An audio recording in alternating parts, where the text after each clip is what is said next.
Yesterday, as the convoy of President William Ruto made its way through Gong Road, proceeding to Kibra, went ahead to cause a, a very unexpected scene at around Green Mall along Gong Road, where one of the cars that was driving through the motorcade, which was a car that was in President William Ruto's motorcade, hit a foreign national who was killed yesterday.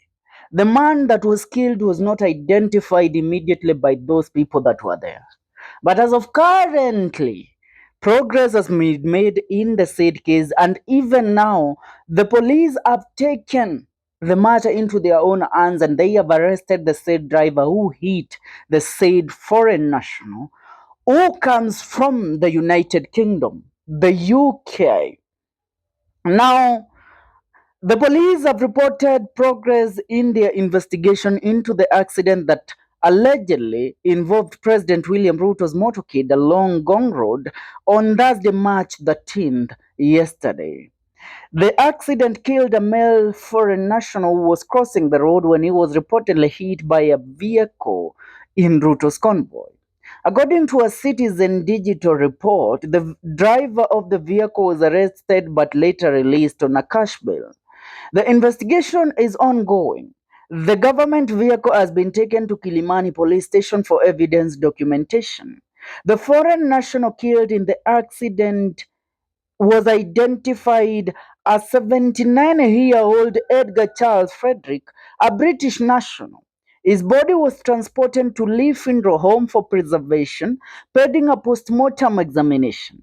Witnesses at the scene said traffic police officers had shouted warnings about the approaching motorcade, but the man appeared not to hear them, possibly due to hearing impairment.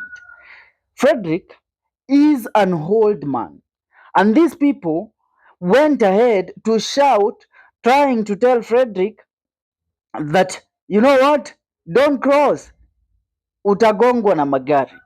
Huh? Now, Frederick Edgar went ahead to cross where he was hit. But who is this man? Who is Frederick?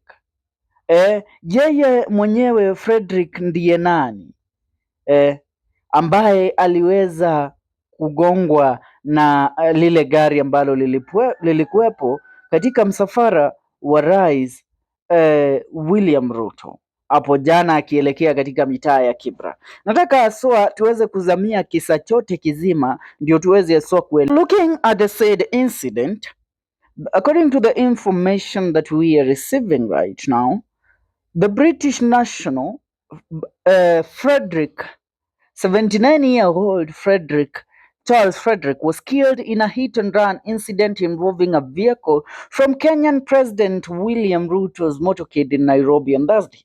Police have arrested the driver of a support vehicle that failed to stop after the accident.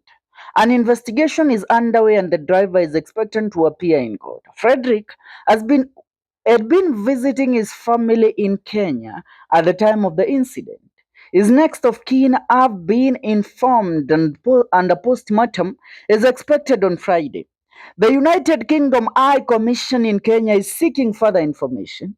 Videos on social media show the victim lying on the road near a busy shopping mall area, later covered in a traditional Maasai shuka.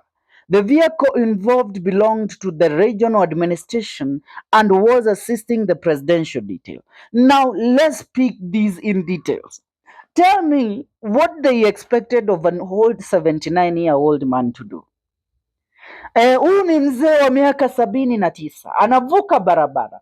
Hata kama unaendesha, even if you are driving the president of the United States of America, even if it's Donald Trump that you're driving, such an old man should be a signature for you to stop and stop the hurry, because the meeting in Kibra haikuwa inahamishwa. The meeting in Kibra was not it was not a matter of life and death.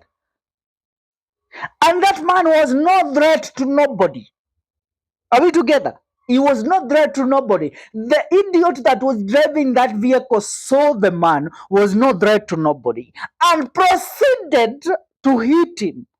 You know what should be done to such kind of a man who goes ahead to kill old men in the name of protecting the president? Yeah, the president is not in imminent danger. Mm? And the United Kingdom High Commission in Kenya, the UK High Commission in Kenya, it's high time now they take the necessary precautions to ensure that the said individual that was involved in the said accident takes or faces the wrath of the law, because Frederick did not deserve to die such an horrible death. Imagine a man just coming, an old man coming to visit his family in the country, eh? Anakuja tu kutembelea familia yake because his family lives in Kenya, yet gari inamgonga na kumuua pale pale barabarani, ambapo this man is expected to be taken care of the same government. Presidential escort, my foot. There is nothing like presidential escort there, and they should take full responsibility. The driver should face the necessary authority. The driver. Now, the police spokesman Michael Mushiri told the BBC that Frederick had been visiting Kenya to see his sister and nephew, who are residents of the country. The police said the driver who failed to stop after the incident would appear in court following an investigation. What investigation? A spokesman for the United Kingdom High Commission in Kenya said officials were aware of the reports and were seeking more information. What more information do you need? You all saw the body of your native lying on the roads in Nairobi. Chukueni hatua ambazo zinafaa. We don't. You know, the reason why we are even bitter with this is because the other day something similar to this happened at the JKIA, the Jomo Kenyatta International Airport. The same convoy of President William Ruto hit a traffic police commander from Utawala. He was clearing the road for the president to pass, but one of the motor vehicles in the convoy of the president ilimgonga na kumwacha hapo, na jamaa akafia pale pale, kukimbishwa hospitalini, alipatikana akiwa maiti. Now that is the same case that played out yesterday in the case of Charles Frederick Edgar.